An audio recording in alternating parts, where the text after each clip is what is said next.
guhura n'abandi bana batandukanye bafite imico itandukanye hirya no hino baba baturutse ahantu hatandukanye mu gihugu. niyo nabaga nabivuye ntabwo banagiraga tangira gake bikagira aho ukaba addicted cyane, ya addiction ikagenda ikazamuka ikagera nko ku mabati ari hejuru ngo zikanaharenga. kuko bagatwicaye ku ruhande turi nk'abana nka batatu, yamaraga kwinjira mu nzu ategereje ko amavuta yinjiramo neza, yasohokaga asanga agasafuriya tumaze kukamira. ibijyanye n'ubuzima kurya ucana itara bwacu ukarizimya nanjye nuko nzazima wenda nkiri muzima. Différence de la dépendance et de l'ivresse, parce qu'on peut avoir quelqu'un qui est ivre mais qui est pas dans la dépendance. Mukubite niba bamukubita ejo bamukubite bamuvunagure, niba batamukubise ngo bamuvunagure, polisi iri hariya leta nayo ibiri aho ngaho ivuga ati okay yibye ni amapingu leta yamufunga. Bagahura n'abagabo wenda bagiye nko mu kabari bikarangira umumama atwaye inda. Burya mbere uko ufata umwana ukamujyana muri bya bigo nka za wawa ukamujyana mu ma rehabilitation center ari hirya no hino mu gihugu banamufunga, abamaze igihe we yaramaze kubisetinga muri mind ye, yaramaze kubyishyiramo ati ngiyewe ndashaka guhinduka. Une femme qui est pas bien dans sa vie, qui est mal à l'aise et qui va se mettre à acheter sans arrêt des paires de chaussures. Les sacs. Les sacs, c'est une dépendance.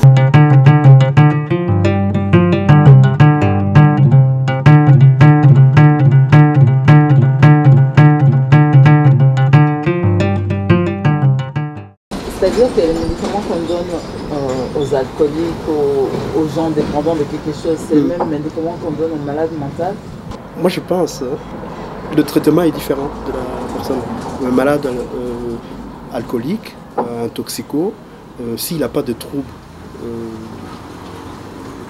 du point de vue mental, psychiatrique, il n'a pas le même traitement, bien évidemment. En tout cas, j'insiste beaucoup sur la notion du traitement qui peut même être pas médicamenteuse. Parce qu'il n'y a pas encore de traitement, ils ont trouvé des médicaments qui aidaient à diminuer les envies.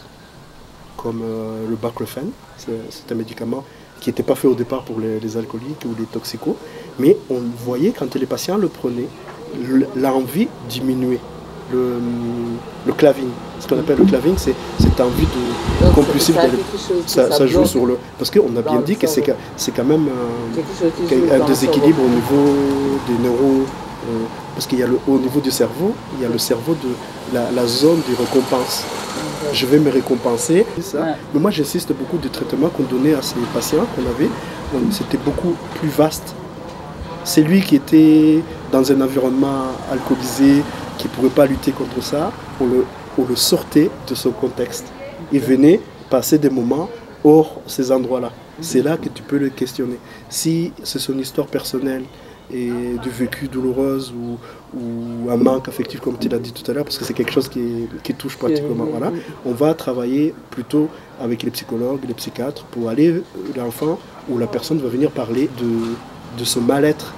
Si on ne traite pas ce mal-être, et la personne aura recours toujours à ces produits. Voilà. C'est pour ça qu'on revient à ce qu'on disait dans l'introduction, c'est vraiment une maladie. Icyo ni ikintu nagira ngo abantu bakuri iki kiganiro cyacu bajya babasha kucyitaho cyane. Burya mbere uko ufata umwana ukamujyana muri biriya bigo nka za wawa ukamujyana mu ma rehabilitation center ari hirya no hino mu gihugu, sibyo ni byiza, sibyo ni byiza mu by'ukuri ntago mbipinze, ariko mbona yuko aho kugira ngo umubyeyi avuge ati umwana wanjye kumujyana iwawa, sibyo yagakwiye kuzajya bavuga ati let me try my best, sibyo akatryinga bihagije, kuko ntabwo ngiye ushobora kunyumvisha ukuntu umwana ananira ababyeyi, ahubwo ababyeyi ngiye mbona ari bo bananira abana. Ndavuga ngo ngewe abantu banyumve neza, ntabwo nshatse kuvuga ngo 100% ntabwo umwana ashobora kujya muri rehab, sibyo ngo agaruke ameze neza arakiza, ahubwo biterwa, sibyo biterwa nuko ku ntangiriro wa mwana we ubwe arabanza akifatira icyemezo, noneho we yajyayo bamujyana nko muri gereza zitandukanye cyangwa bamujyana ku kigo ngororamuco nka za wawa, sibyo before yuko we akigerayo na mbere uko ajyayo wenda kuko ari gihe urabanza ugafungwa iminsi mikeya ubundi bakagushyira muri gahunda yo kujyanayo, we ni hariya cyangwa na mbere uko banamufunga abamaze igihe we yaramaze kubisetinga muri mind ye, yaramaze kubyishyiramo ati ngiyewe ndashaka guhinduka.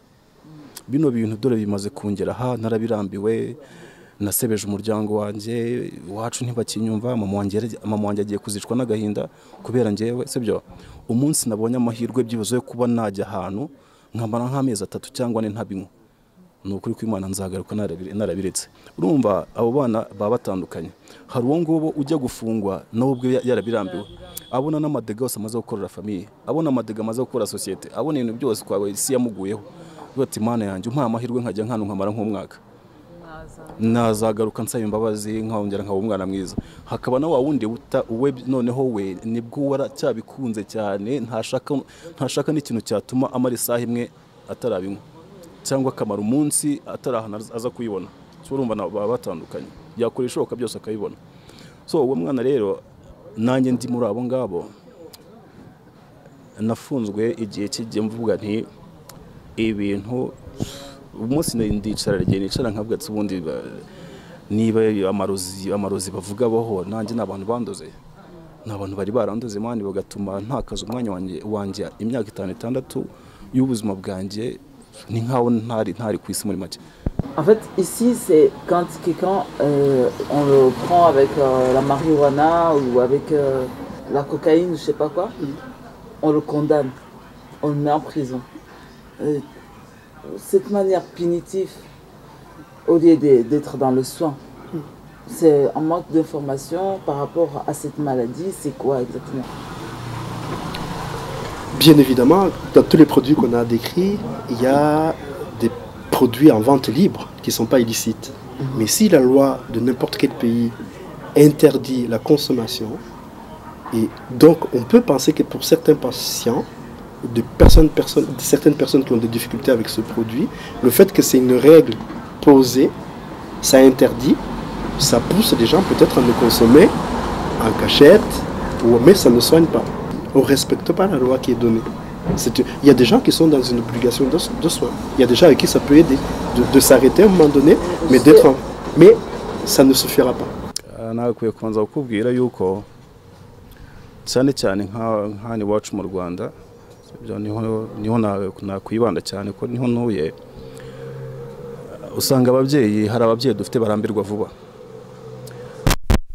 kandi burya hari ukuntu mu Kinyarwanda bavuga ngo ibyaye ikibozi ikora iki, irakirigata sibyo. So hari ababyeyi rero batakirigata rero, kandi cya kibi babyaye n'ubundi ari icyabo. So kugifata rero tujya kujugunya ku gasozi, cyo mbona atari yo solution. Kandi abana benshi bari hano, urubyiruko n'abandi bakizamuka, abenshi amushoboye kuba bagenda bahura n'ibyo bibazo cyane, ugasanga we aho kugira ngo babashe kumwumva bakarambirwa vuba, kandi ari ababyeyi bamwibyariye sibyo. Ibyo nabyo aho kugira ngo bitume wa mwana abasha gukira, ahubwo nibwo agenda noneho akaba metre cyane sibyo. Akabijyamo neza, akamera nka wa mwana w'ikihebe, kuko we nta inariye na perdre nyine araho ngaho yarasaze sibyo. Ntamuhura n'umwana, ukabona umwana nta kintu kiba mu mutwe we, yirirwa azamuka amanuka, akahuye nako kose arakiba, bamukubita bakamukubita, bamufunga bakamufunga, kuki yamaze kwiheba nyine byararangiye, kuko iwabo ntago bakimukeneye anymore sibyo. Ntawe ugishaka no kumva ibintu bye, impande zose agasanga ntahandi hantu yahungira. So iyo umwana yamaze kubura iwabo, bahita buri epfo na ruguru nyine babyarangiye, burya isi barangiye rya juru rye navugaga ahagaze. So gusa nge mbona ibihano ko nyine hari uko murashobora kugukubita ibihano biremereye cyane.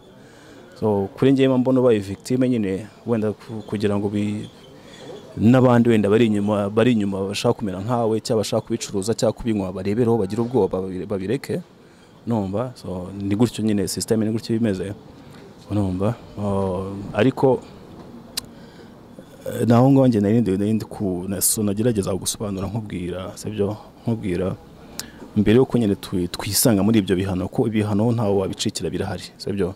Kandi amushoba yuko ntabwo nta leta nimwe nzi ku isi idashyiraho ingamba zikomeye cyane mu kurwanya ibiyobyabwenge ku isi hose sibyo. Nta nimwe ku isi ndabona.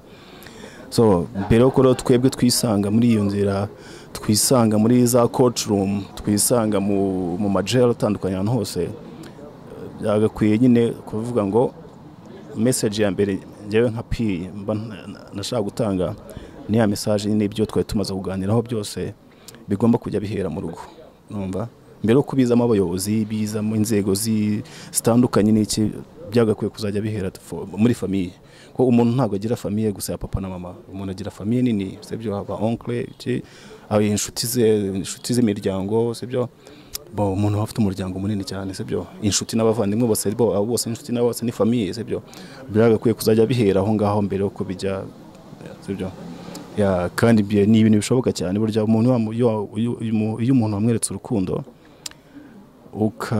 ntumuveho kuvuga ati umuntu wanjye ntabwo ngomba kumuvaho nzamurwaza imyaka 2-5 ariko murinde kwiba murinde gukora ibi murinde kwangara yuko abantu bazamufata yibye bakamuvunagura ngerageze na famille zose tumurwaze kugeza ku munota wa nyuma haraho bigera bikarangira haraho bigera nakavuga ati ubundi ibi biyundimo ni ibiki koko sibyo ndi mu biki koko na subiye ku murongo gakora nyine ibintu bizima mu gihe ngifite ubuzima nyine Imana mpaye kandi ubuzima Imana yaguhaye ni rimwe umuntu abaho rimwe gusa nagabaho kabiri urumva uraza ukabaho niba ari imyaka 5 cyangwa 20 cyangwa 30 iyo yagupangiye ku isi uzamara ni iyo ngubu ugomba kumara kandi nta muntu uzi ngo ni ryari so ugomba kuyikoresha rero kwa kuyikoresha nabi nicyo gihombo cyawe so once birangiye ntabwo ntandi mahirwe ushobora kongera kubona kongera kugaruka ngo wongere utangire azero so niyo mpamvu rero n'abagenzi banye nababwira je kubaho ni rimwe so iryo rimwe tugomba kurikoresha neza. What do you see in the vision? We see opportunity. It's what keeps us awake all night long, helping others build their dreams. Success doesn't just happen. It happens by desires, by pushing the envelope, rising above, and knowing that little things make the big deals. The worth of the window, the value of the view. The dollar is what makes us move ahead.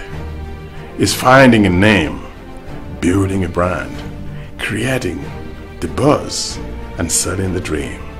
It's championing the developer, working with articulate, or chasing the deal, and thinking of the team building. It's a day's creative mind, a vision and nights bringing to life, knowing pictures are worth 1,000 words, and at every call is priceless. It's a day's research, trusting your guts and finishing what you started. This is what we all advised. This is what we build on. This is what we're building. We are Sunset Shine, and we're here to change the landscape of creativity.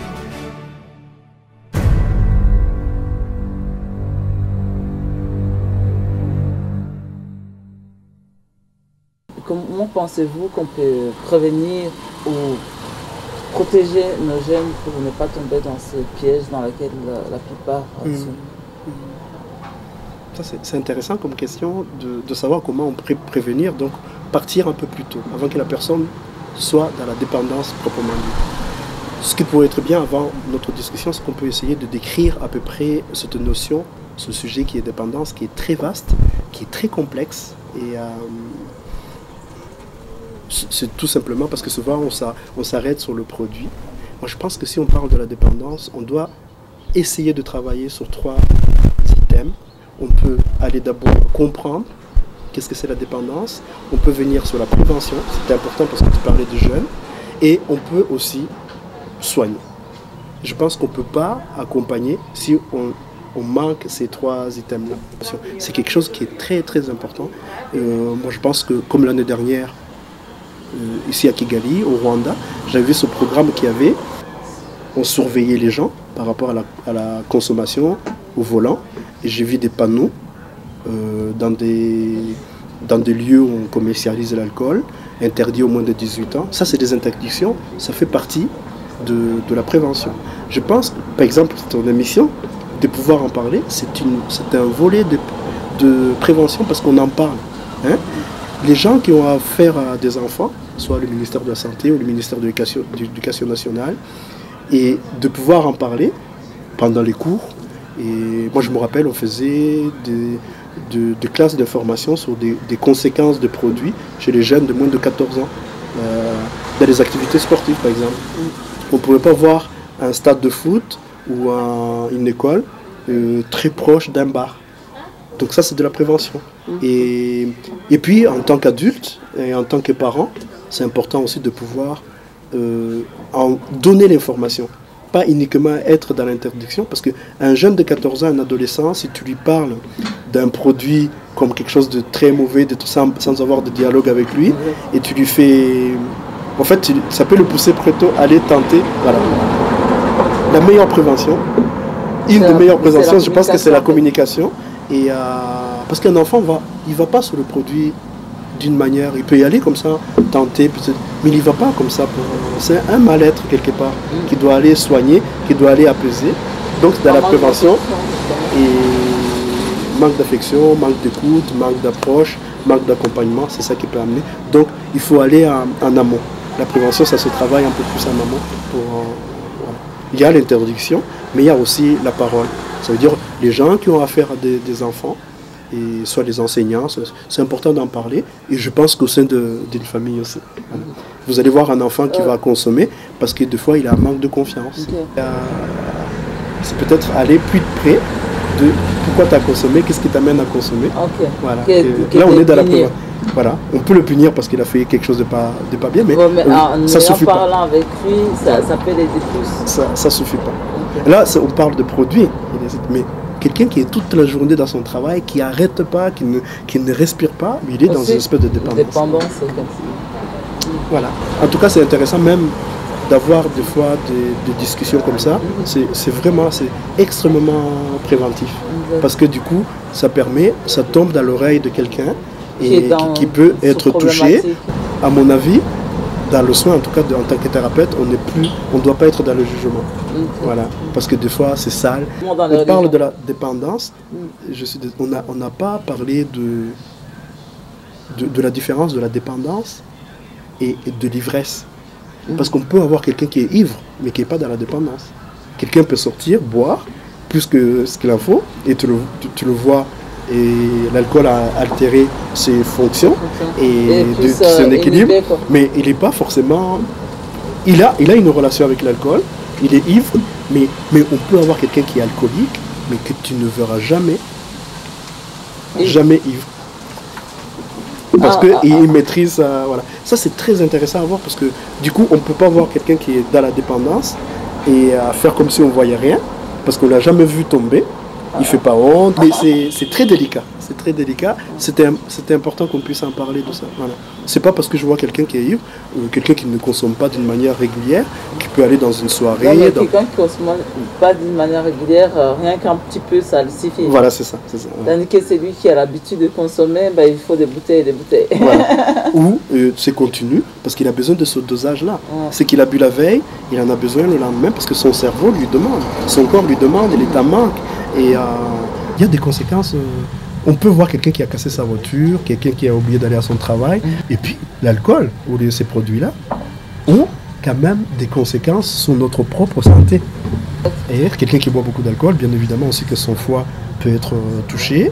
Et quelqu'un qui fume du tabac ou d'autres choses, des poumons, de l'obésité ou peut-être même le manque de... Il y a des gens qui ne marchent pas parce qu'ils ont faim. Ouais. Et voilà, donc je pense que c'est la notion vraiment de la consommation et la raison qui m'amène à cette consommation. Et je veux me cacher là-dedans. Ça me pose question et j'ai besoin de... Mais par contre, on dit que la personne ne peut pas s'en sortir toute seule, a besoin d'être soutenue, accompagnée. Turakoze cyane kuba tuhaye uyu mwanya wawe. Ni by'agaciro kandi nizeye ko hari abumvise yuko ibiyobyabwenge ni umunyururu umuntu aba yishize mu mutwe, byaba byiza yuko yareba ingene yava muri uwo munyururu atabitewe n'imbaraga zivuye hanze bimuvuyeho. Urakoze cyane, sinzi icyo wabwira abaturebye. Nta bintu byinshi cyane nababwira, gusa ikiri aho ngaho ni message cyane message ireba n'urubyiruko. Numva kuko nanjye mfite umujene nawe umujene ukiri mutoya 11 ejo bundi nazaba maze kuba umuntu w'umugabo, ashobora no kuza kureba ikiganiro mu kanya cyangwa n'ejo yakireba. So ubwo urumva nawe mbamubwira nyine nk'umuntu w'umuhungu. So nababwira ikintu cya mbere ni ukubasha kujya paying attention cyane, sibyo ibintu byo gushukwa cyane n'ibintu bigezweho n'ibintu by'ibigare, burya nabyo ntago ari byiza, ibintu by'ibigare. Ugerageza kumva ko umuntu ufite ababyeyi, igihe ufite mama cyane mama, ubundi ko ufite na papa, biba ari byiza cyane. So cyangwa n'abandi bose nyine baba bakurera mu bana nabo, yari bo bakorera, niyo famille nyine baba bakubwira, wagakwiye kuzajya paying attention cyane, manuka ukabaho ugutwi kwawe ukagerageza kubumva cyane, ko I'm sure yuko nta kintu na kimwe kibi bashobora kukubwira, nta kintu kibi, nta nzira ntago ushobora kuyobya ngo kujyane mu nzira ya fo.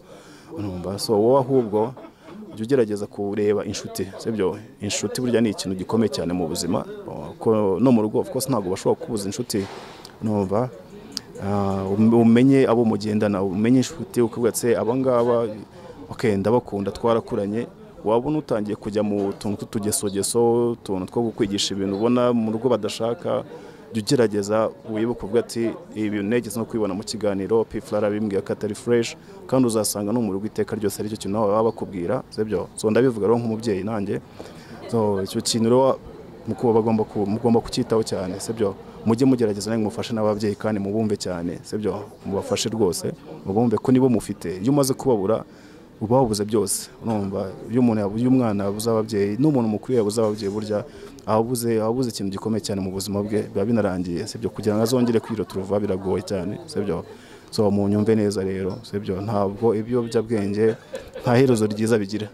Bitangira ari byiza, ubona ari cool, ubona ari ibintu bigezweho, abakobwa bagukunda ngo kwa ngo n'iki, sibyo. Ni gutyo utangira ubyibeshyaho, ako hari dogre bigeraho bikakubana umutwaro, noneho ugashaka uburyo wa mutwaro uzawiyambura, ufata ukawukura ku mugongo ukawutereka hasi, urumva, ukirukanka cyane ukajya kure yawo ukawusiga wa muzigo, urumva, ugasanga nibwo none ugiye kumenya ibyo wagiyemo ibyo ari byo, kandi ubimenya igihe kitangiye kukurengana. Urumva igihe cyararenze, amashuri utabashije kwiga neza, urumva, cyangwa utaragize uniga ngo narangiza amashuri, urumva bitewe ubwoba muri make. So mwihangane rero, sibyo, mujye mukurikiza ba grand frère n'abasisteri banyu bakuru bagerageza kubagira inama, sibyo, ko ugira imana n'umugira abo n'umugira inama. So peace, turi kumwe. Muri rusange ni iki wumva wabwira abandi bana bari ku muhanda? Ntawamenya bishobora kuzabakundira ko babona ino video, babona iby'ubuhamya bwawe. Icyo wabwira abana bari ku muhanda, cyangwa n'undi mwana wese utekereza ko kuva mu rugo akajya ku muhanda ari gwenda azabona icyerekezo cy'ubuzima, ibyo abona byanze ko ariho bizakundira, wowe ugezeho nutekereza kujyaho, icyo mva wabwira muri rusange nkaye wawubayeho ubuzima bwawe? Icyo nabwira umwana uri ku muhanda uyu munsi wa none, namubwira agafata umwanya akitekerezaho, akareba ubuzima abayemo, akareba inyungu, akareba n'ibihombo biri imbere by'ejo hazaza. Ubundi yarangiza agafata umwanzuro wo kureka ibyo byose kuko nta nyungu birimo, nta n'ubuzima afite bwiza bw'ejo hazaza, kandi ikindi agatekereza ko ejo ari heza kakiri mutoya.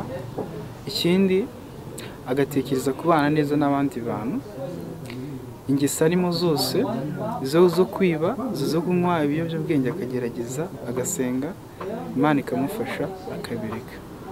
Ubundi yarangiza akagana abakuru, abantu b'ababyeyi, yaba afite ababyeyi yaba atabafite, nk'uw'imfubyi cyane udafite umubyeyi.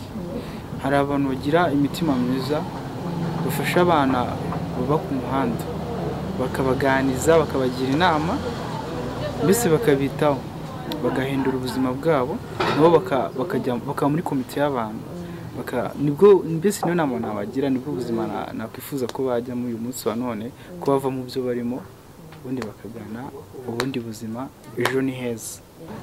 Nyuma y'uko uvuye ku muhanda ubuzima bwawe bugakomeza, ubona ubuzima bwawe bumeze gute?